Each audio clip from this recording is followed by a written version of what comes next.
Oh, it says stop recording now. Right, I've started recording because I thought it would be a good opportunity for us to see if we can edit the recording afterwards and actually kind of chop out this bit at the beginning where we're chatting, but it will Yeah, give us a chance to kind of play you, around with it a bit. you will be able to. It will be an MP3 or something like that. So yeah, but if you want to start now, then there'll be less to drop off, and we can stop recording at the end anyway to Okay. keep it so it's not too long. Yeah. Okay, so we're now recording. So welcome everyone to the webinar. We are here, myself and Keith Purkis, to introduce to you Outsource Explosion, which is the product that we will be launching very soon. So we wanted to get a few people together and just go through a little introduction really to the product that we're producing. So this is a course on outsourcing, and in each part of the course, Keith discloses which parts were outsourced. So wherever you are within the course, you will be able to see whether it's a piece that we have actually created ourselves or whether it's outsourced. In the main, the whole thing has been outsourced. So what we're going to do, okay, that's a problem. Right. So what to expect from this webinar?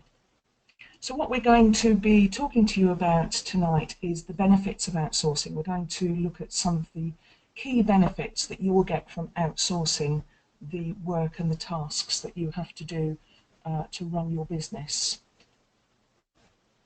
We'll look at how to begin outsourcing. So we're going to look at the first steps that you need to take. We're going to look at what you can outsource. So we'll be talking about a few of the tasks that we've outsourced really successfully that you might think about outsourcing. And we're also going to show you some outsourcing sites. Some of these sites we've used, some of them we haven't used, but we will be emphasising the ones that we have used. We'll also look at the advantages of using online job sites. We'll look at how to post for jobs, the problems you might face, and then right at the end we'll wrap everything up and there will be a conclusion. So let's go on to the benefits of outsourcing. So when you actually start to offload the work tasks that you have to do, you will find that it will free up an enormous amount of your time so that you can work on other tasks. And this has got to be a good thing. If you think about the whole thing about running an online business, there's an awful lot to do all the time, and you can get really bogged down and things kind of go in layers, one over the top of the other, and suddenly you've forgotten key pieces that you need to do. So it actually frees up your time. You'll also receive quality work. When you actually outsource the work, it will be done to a professional standard, depending on the people that you choose to do the work, of course.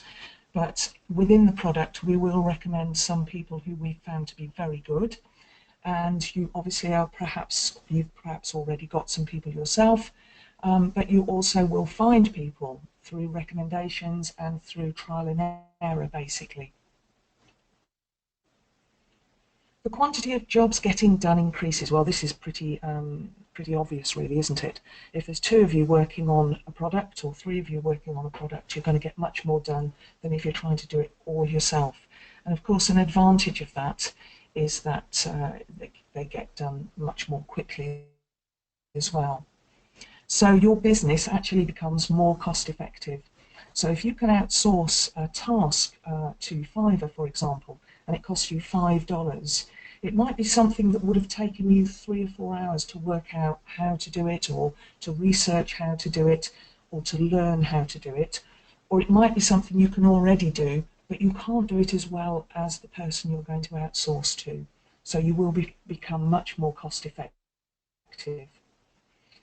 So different time zones is going to mean that your jobs will be completed while you sleep.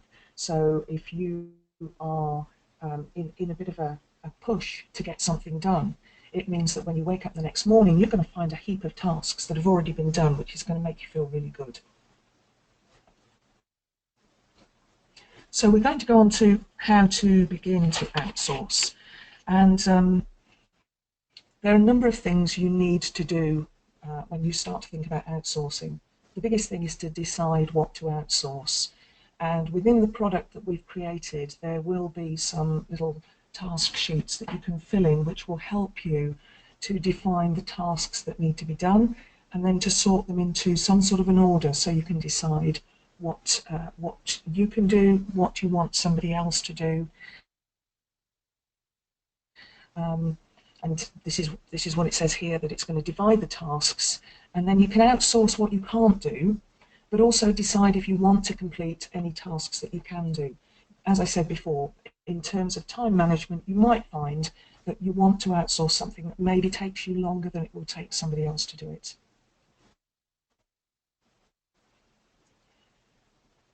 So you need to find someone to work with. If you don't already have someone, you need to send a request and you need to see what work they produce. So you're going to go onto the outsourcing sites, you're going to find somebody who's offering the task that you want completing, and then you will send them a request.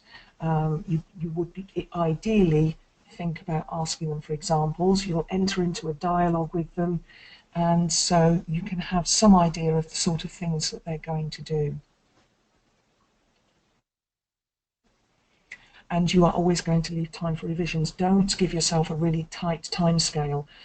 What might happen is it could come back and it's really not what you were expecting, or it's sort of what you were expecting, but you want them to try and modify it a little bit. So always leave that extra time for revisions. So what can you outsource? Well, basically you can outsource anything, but here are some of the things you might want to consider. Graphics. Not everybody's good at graphics. Personally, I'm hopeless at graphics. I'd much rather outsource them. I find that a lot of the professional people who create graphics are really very good at it. Articles. Maybe you're not the best writer, or maybe English isn't your first language, but writing is something you can find a lot of people online offering writing services. Do be very, very clear to check their writing standard, though. Sometimes I haven't always got what I've expected, and it's needed an awful lot of editing. Emails. Emails are something that you can build up your skills to write good emails, but also at the beginning, if you're not keen to learn that very quickly, you can outsource your email writing. Sales copy and sales funnel setup. And again, sales copy is something that is quite a skill. To create a good sales page, you really need to have that skill behind you. Sales funnel setup, again, another task that can be time consuming and sometimes complicated, especially if you are completely non-techie like I am. SEO. SEO is another skill. It's something that not everybody understands, but if you outsource it, the person you're outsourcing to will be doing this all the time, so they will get very good at it. Social media accounts.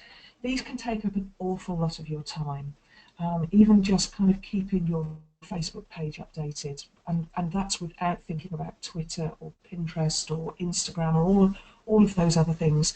So you can outsource having your social media accounts updated for you. Traffic. Traffic is something you can outsource. So it's always worth looking at that. There are a lot of programs out there that you can tap into. Some of them you have to pay quite a bit for. Others are much more cost effective. But there's a lot of products out there that you can buy that will teach you about outsourcing traffic. Videos and audios.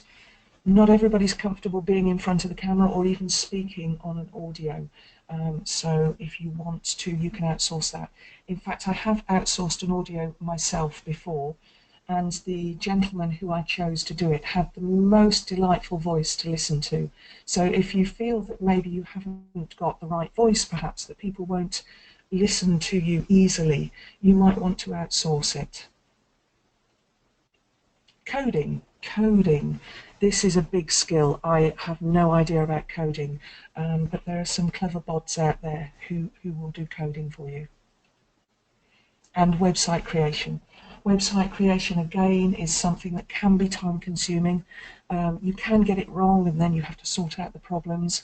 So outsourcing it to somebody who does it all the time is a much more time efficient way of going about setting up a website. So outsourcing sites. Now there's quite a number of outsourcing sites that you can use. Our particular favourite is Fiverr. The product, the Outsource Explosion product, concentrates mainly on Fiverr. It's something that we found that we can get some very good quality work done, and obviously not very expensive. Some of the others, you'll find that the charges are a little bit higher, but you have to weigh up whether you're going to get a better service, whether you can find the right person. On Fiverr, you might not find the right person. You might have to go somewhere like Elance or SEO Clerks, Freelancer, which hasn't come in for some reason, Odesk, Upwork, Guru.com, and People Per Hour.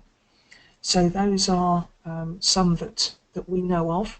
Some we have used, others we have not used, but they're all worth looking at. All of these sites have a rating and review section, so you can read the feedback for any worker that you might want to employ. It helps you to get a feel for their quality and what they can produce. You can also ask them for samples of their work. And once you enter into a dialogue with these people, you'll get a feel for how well they can communicate, and then you will be able to have a better idea of whether they're going to be able to produce what you're trying to communicate to them. So some of the advantages of online job sites are the people on them have registered with the intention of finding work. These people want to do your job for you. So you won't be in a position where you have to badger them or get onto them to sort of finish something. They're actually there to work.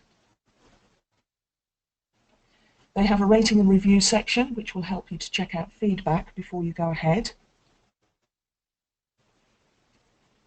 You can make detailed project requests, including a time frame and a budget, so that those specialists can bid accordingly. And you can ask for examples of past work, and that's actually quite important to be able to see what they've done before. So you can invite bids for your project as well. So instead of you kind of trawling through lists of people who say, oh, I offer a service doing this, what you can do is you can actually put a detailed project request onto the site, and you can say who would like to bid for this work.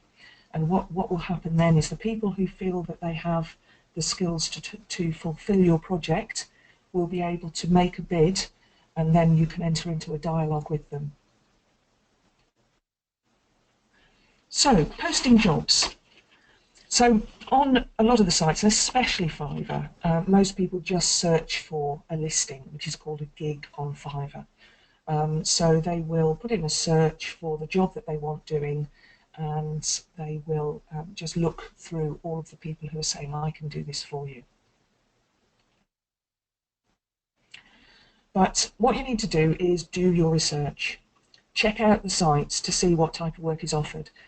The sites that we give as examples, they do have a slight variation on the type of workers that are attracted to them.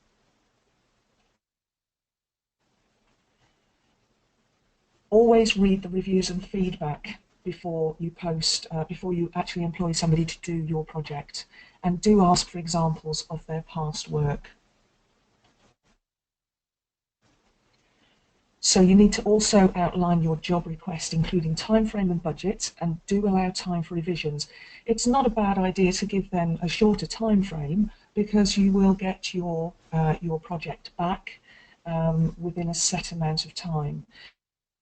If you actually give them the time frame that's the longer time frame, they may not do it as quickly, and then you haven't got that time for revisions.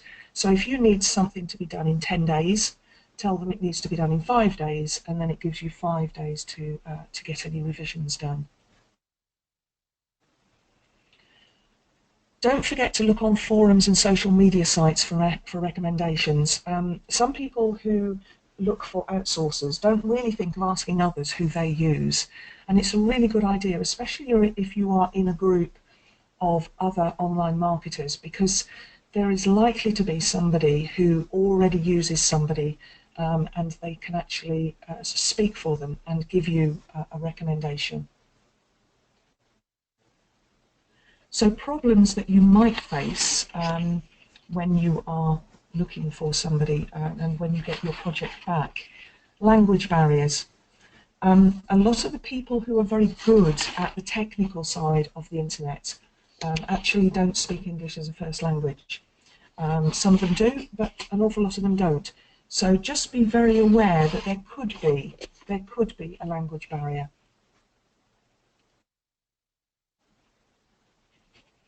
Another problem you might face is making sure that the worker has the right skills for the job. It's all very well entering into a written dialogue with them, it's all very well asking for examples of their work, but you really need to be clear that they have the right skills for the job. Now, the only way you can do that is to enter into the dialogue and to get the examples. But if they then produce something that really isn't anything like you expected, that it actually is of a lesser quality than they said it was going to be, or a lesser quality than the examples they've given you, you have to consider whether they actually have the right skills for the job. And it's okay to actually not accept that from them and to move on to somebody else. Miscommunication. So, you might not get what you expected. When we speak to people, when we write things, we all put things across in a particular way.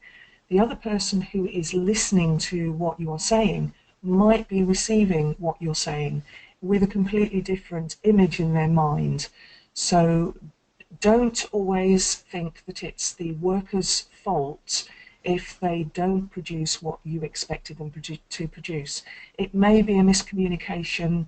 It might be a miscommunication on your part. Perhaps it was not a very good explanation.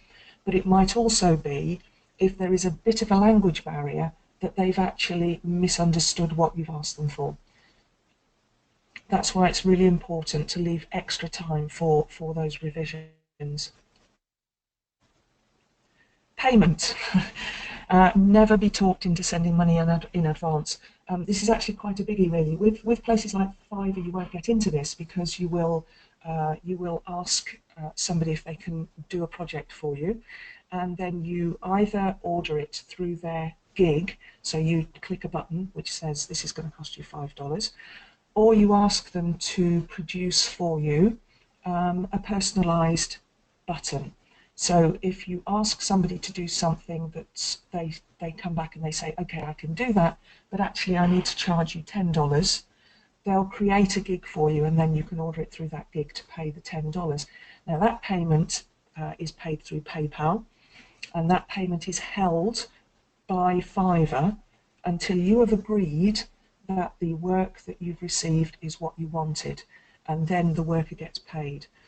When you're talking about outsourcing to virtual assistants through some of the other sites, you actually get into situations where they may communicate with you personally. And I do know some marketers who've been talked into sending money in advance for work because they got into a more of a personal relationship with the person, and they stopped ordering through the recognised channel and went off and ordered separately. And once the worker had done a few projects for them, they then came back to, there's a couple of people who've told me this, they then came back and said, oh, now I've got this piece of work to do for you, but I'm short of money, and could you send me this in advance, please? And of course, you never see the project and you never see the person again. So don't get talked into sending money in advance. So, in conclusion, just to recap, you need to establish the tasks that you want to employ someone else to do. That's a really important first thing to do. Make sure you've got your lists written out of all the things that need to be done for your project, and that you know exactly what you are asking each person or worker to provide for you. They may be tasks that you could do yourself, but you might find that it's more cost effective to do them, and you might find it more effective to actually outsource those. So you're going to research the sites once you've decided on the jobs to outsource, and you're going to read reviews and feedback for workers. So don't just go to one of the job sites. Try two or three and have a look at the differences between them. Once you've actually researched the job sites and you've read some reviews and feedback for workers, you need to ask for examples of the work and then enter into a dialogue with the worker. Take a little bit of time over that, get to know a little bit about what they do and how they do it. And make sure that your plan of action allows time for revisions.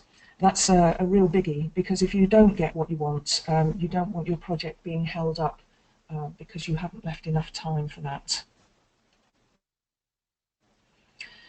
So you need to go out with your plan of action in place so that you can get everything you need ready before you start putting your project together. There's nothing more frustrating than getting halfway through a planned page or website and realising that you've got a key component missing. So I hope that that has helped you to understand what we're putting together within Outsource Explosion. Keith has outsourced an awful lot of work for a lot of his sites, and in fact I believe some of his sites are actually fully outsourced. So much of what you will see within Outsource Explosion will be Keith's personal experiences with outsourcers. He also has some incredibly valuable tips, hints, and just little bits of advice about how to get the best out of the outsourcing. So thank you very much for attending this webinar, and please look out for our product launch, which will be very soon.